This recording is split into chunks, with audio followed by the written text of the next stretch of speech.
It's the fifth major of the PGA Tour season, another telltale sign of spring right around the corner in La Belle Province. It's a pleasure to go out to Ponte Vedra outside of Jacksonville, Florida, the host site, as it is every single year. It's the Players' Championship. It's the fifth major.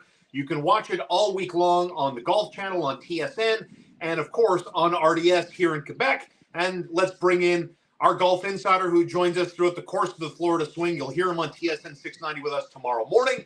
It's Yohann Benson, former PGA Quebec Player of the Year, and, of course, famed instructor who you can always hook up for lessons in Florida, in Hollywood, if you can. Yohann, what's up, brother? Hello, how are you? I'm well, good to see you. Tell us, for those that do not have the luxury of watching us on our Facebook channel or our YouTube channel, we are live on direct from TPC. Yohann, what's behind you? It looks familiar. That's the 18th hole. You asked for number 18, so I delivered. So we're right next to the tee box. So when golfers are going to be teeing off, I'll just turn the phone around, and then this is the 18th hole. So right now playing the hole is Matthew Pavon and David Skins. So they are playing the hole, and then we got some golfers coming up right here. That's awesome. Yeah. So we're right. Who you got there? We're right on the 18th tee box, and it's a special day today. Wednesday of the Players' Championship is always the caddy competition. And right now, Julian Trudeau is the leader. So there's a closest to the pin contest on number 17. And so all the players put money in a pot. So the caddy that hits it the closest wins the pot. Every player puts $100 or so. So I mean, it's still a lot of money. And then and then he gets the caddy wins the pot, and he gets a parking spot right in the player parking lot, right in front of the clubhouse. So Julian Trudeau's leading right now at 10 feet.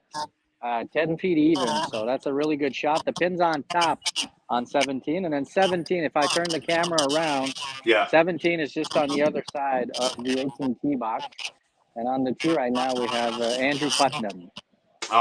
So you heard Matthew Pavon, of course, is your FedEx Cup leader going into TPC after watching Scottie Scheffler run away, beat the field by 7 at Bay Hill on Sunday. Yeah. The average scoring round on Sunday was 73. Scottie with the flat stick going to the spider mallet putter, shoots 67 to win. How responsible is the mallet putter for Scottie being much better with the flat stick that led him to a dominant performance in Florida?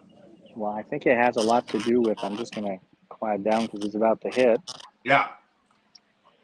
Oh, what a treat. We get to talk quietly while watching golf.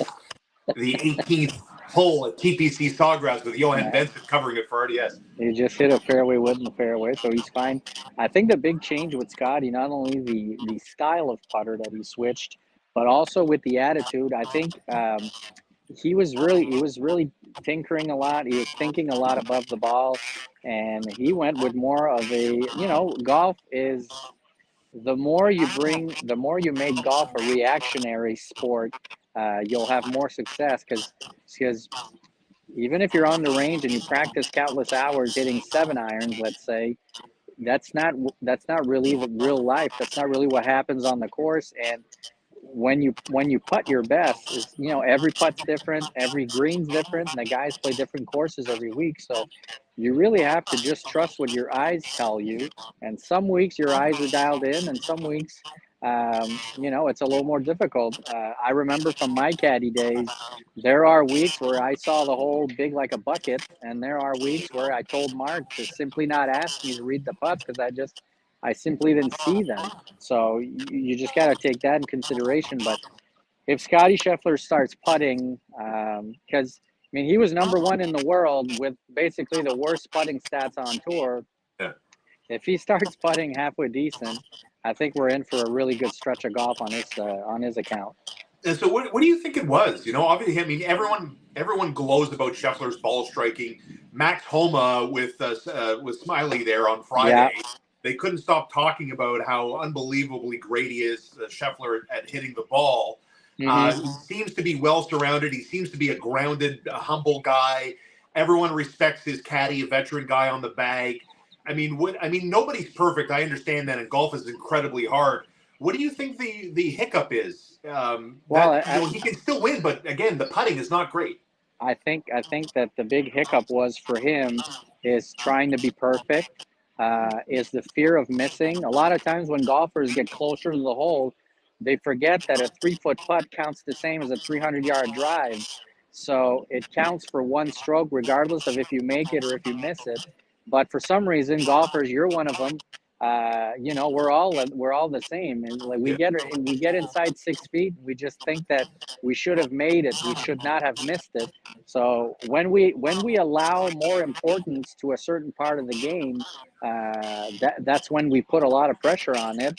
And on Corey Connors is another player that comes to mind with a superior ball striking. So if Corey or Scotty, if they simply putt decent with their prowesses as far as hitting the ball, Yeah. they're going to have great weeks.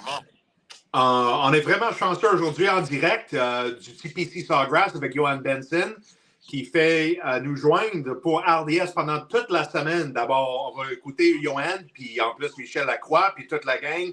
Qui d'autre? Daniel Carlo Mélenchon? Blanchard. Michel et Excellent. Carlo sont en ondes, exact. Excellent. On a hâte de ça. On va prendre ça sur RDS pendant la fin de semaine. Lucky enough to be joined by Yohann Benson, covering TPC Sawgrass, the Players' Championship for RDS, and joining us here. He'll be on TSN 690 with Connor McKenna and yours truly tomorrow morning, just before 8:30 for a little bit of a gloss over. I want to go in depth with Yohann and the Players' Championship at the famed TPC Sawgrass. Yohann, if you can, walk me through the challenges, the ups and downs, what's required here over 4 days if we're going to be talking about a potential winner crowned on 18 on Sunday, which, by the way, the green is right behind Yohann. Yeah, He's standing at the 18th tee box today. Yeah, I'm right here by the 18th tee box. It's a different challenge this week, Sean. Usually it's a course that's usually really firm and fast. This week it's relatively soft as of now. The greens are extremely fast, which we don't really see here at Sawgrass, but they are very, very soft, so very receptive. The ball spins a lot, but there's more rough than I've ever seen on the course before. The rough is very penalizing when you miss the fairway. It's a ball striker's golf course. You have to hit the ball in the fairway. You have to hit the ball on the green. So it's a perfect fit for a Scotty Scheffler or a Corey Connors, who we just talked about. But they have the sub-air system here, so if the scores are too low after the first round, they can simply crank that up and drive the course up the way they want it. The forecast for the week is relatively good. It's just a beautiful time of year here in Florida.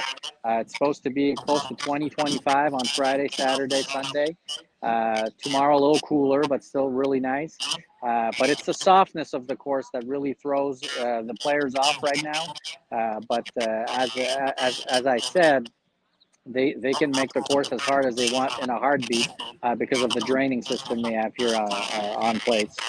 So obviously, Yohann, again, with the backdrop being the famed 18, everyone knows TPC Sawgrass. Everyone knows TPC Sawgrass for the Island Green 17. Where we've seen every year there's always an iconic shot somewhere. Yeah. Someone's going to do it. Talk to me about the challenges of what makes 18 so iconic and so special. And the viewers are starting to appreciate Steph Howard in the comments. Well, awesome view. So people watching, Yohann, appreciate the view we have today. What makes 18 so iconic and so challenging? Well, what makes 18? It's obviously you have to water down the left. It's a 460-yard par four. The specialty about this hole is that the wider part of the fairway is about at a 3-wood or 2-iron distance for most golfers. So we're talking about 250, 260 yard off the tee. That's the widest part of the fairway where the guys are at right now. If you do hit driver, you got to curve the ball to the left because it gets narrower. Those trees you see on the right are definitely in play with a driver. It's just that if you do decide to go with a 3-wood or a 2-iron, you're stuck at about 220 on your second shot. So that makes hitting the green very difficult. It's one of the most undulated greens we have on this golf course. So if you do challenge the narrowness of the fairway with a driver to try to have a shorter iron on your second shot, well, you're putting the longer you go with the driver or with a tee shot, the more water is in play and the more the trees are in play on the right. So it's really a great risk reward golf course. The fairway is much wider than what it appears right now. We're talking about 30-35 yards wide, but as every Pete Dye golf course, that's where the genius of his designs is that it really plays with your mind, because all you see are the obstacles, but there's plenty of room to hit driver. It's just it looks really, really narrow when you're on the tee box. Yeah, no kidding. And you talked earlier, and just by just the visual I'm staring at, it looks like the fairway's as wide as a bowling lane from That's my right. vantage. Like the fairway looks 10 yards wide, but it's Yeah, not the case. And right. then the fairway slopes to the left. So if you hit anything with a baby draw, like with a 3-wood, let's say, your ball Yeah, is going to roll towards the left very comfortably. It's just most players now, most accurate drivers will cut the ball off the tee. And you need some guts to start the ball over the pond and have it fade back in the fairway. yeah, and that's the thing too. You talk about potential winners having a great ball striking week for 4 days. How important is it to be able to move the ball both ways, fade it, draw it, change the ball flight? How important is that going to be over 4 days? On this golf course, it's quite demanding. It's a very challenging golf course off the tee because you have some angles, you have some holes.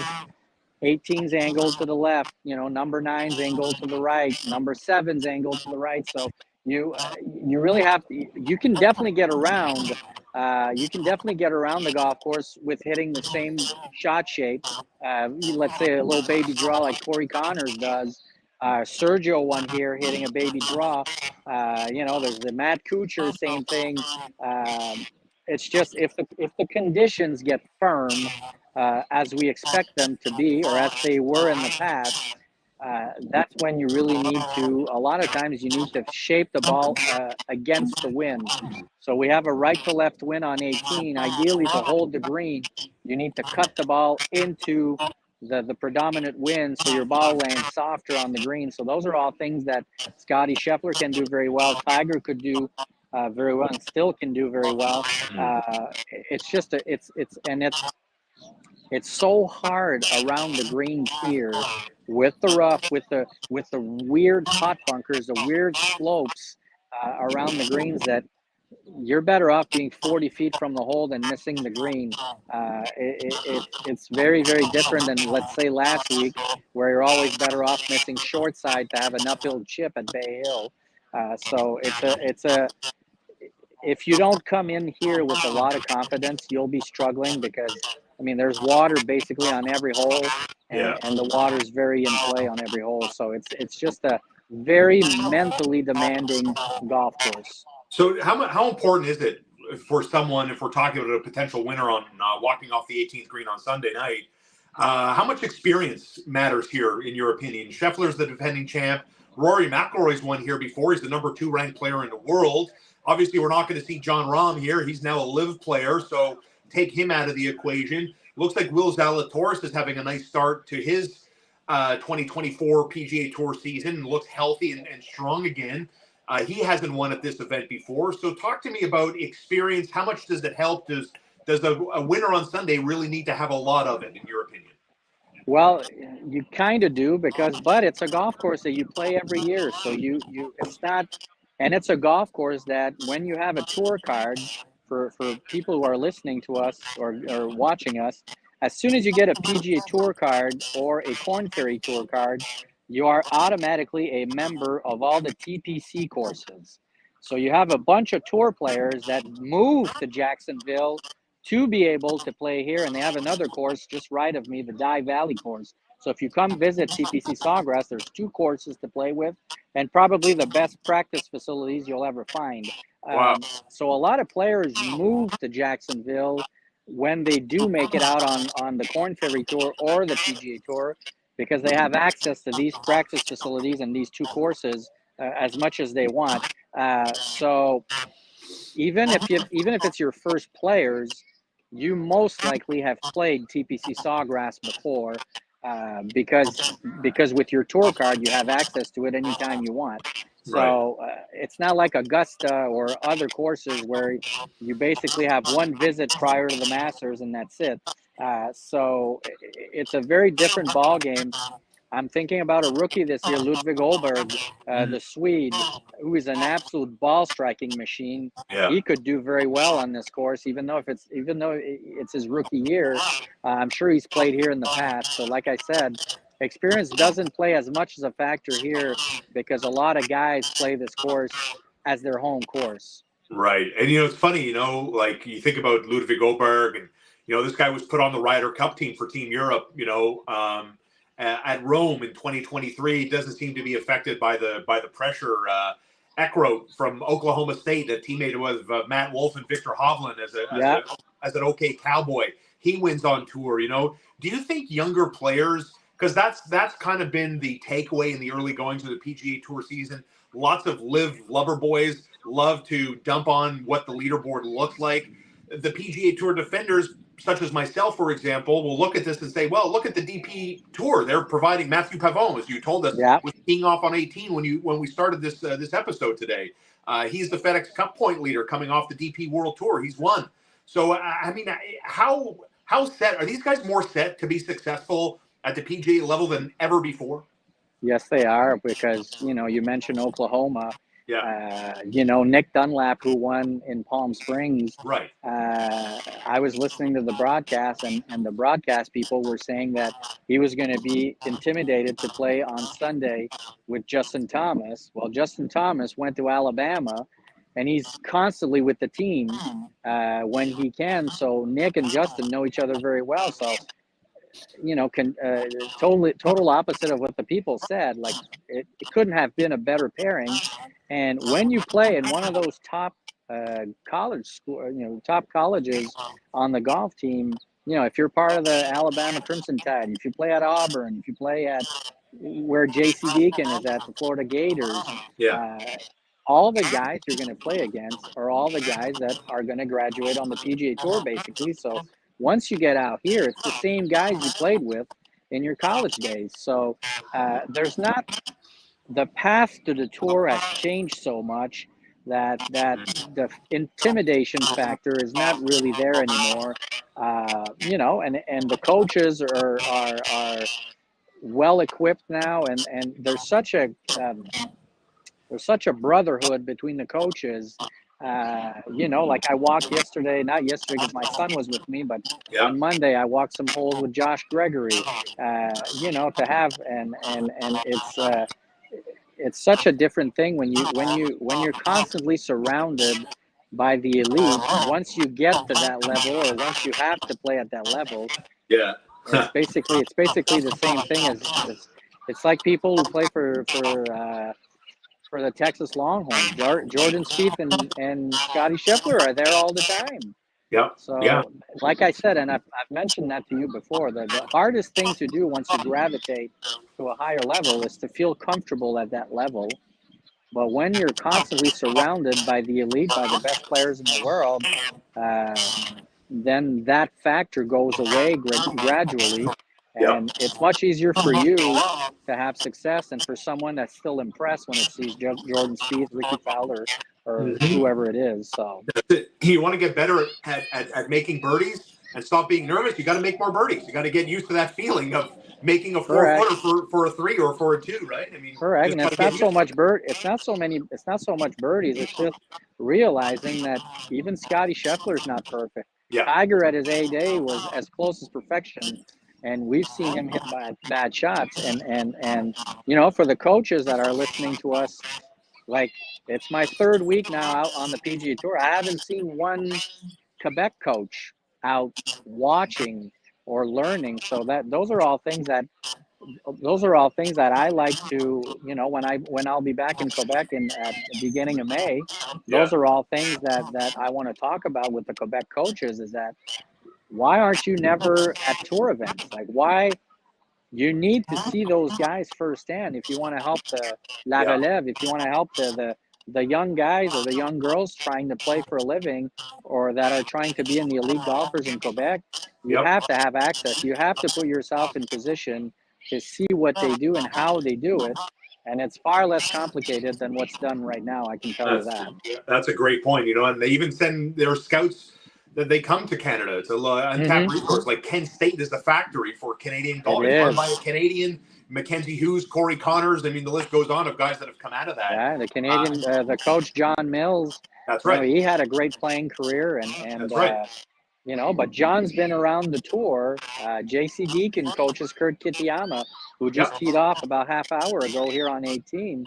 The coach for Florida Gators, Toronto guy, like he has access, or he puts himself in a position where he's, with the elite coaches from time to time. So that really helps him. Like if somebody reached out to Florida State, or somebody reached out to the Gators, or somebody reached out to Kent State from Canada, just saying, hey, I'm a CPGA guy. I run a program at Concordia or Laval Rouge Or.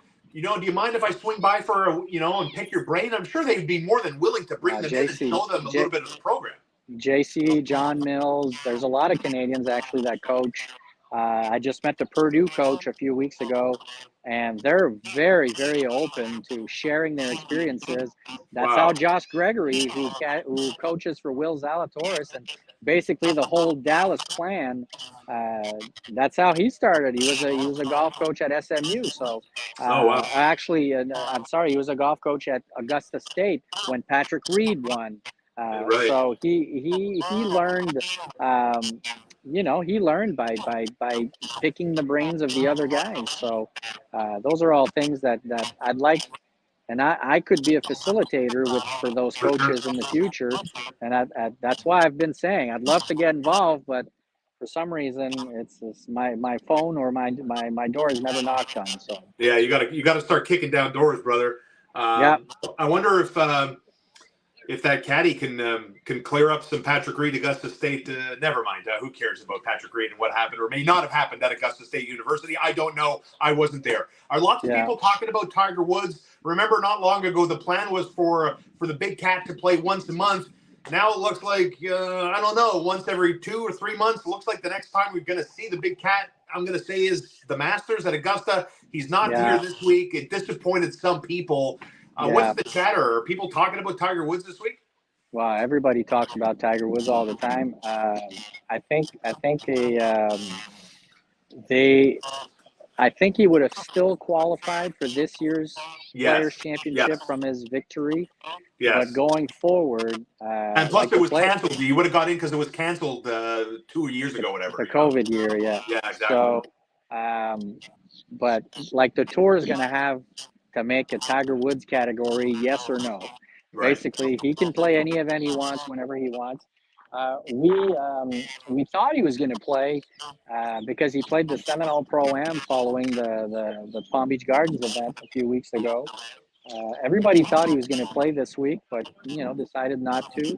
But I'm sure we'll see him at Augusta in a month time from now. So you brought up. Have you ever played Seminole? I have.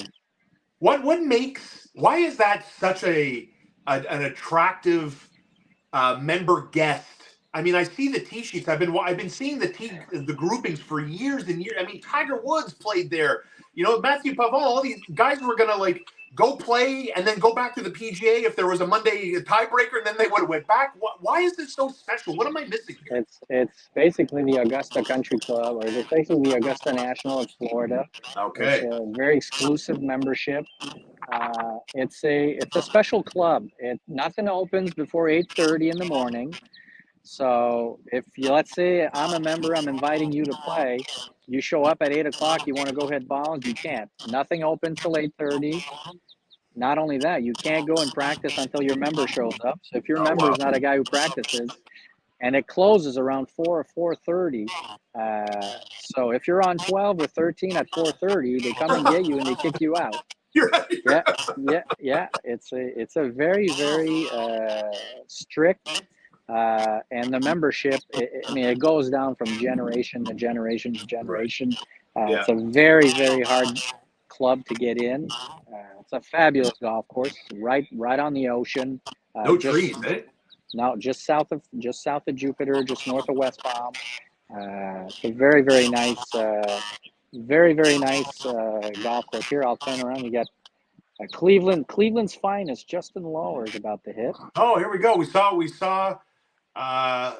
Yeah, this is the 8th. We're looking at 18, the tee box now. It's the Wednesday round.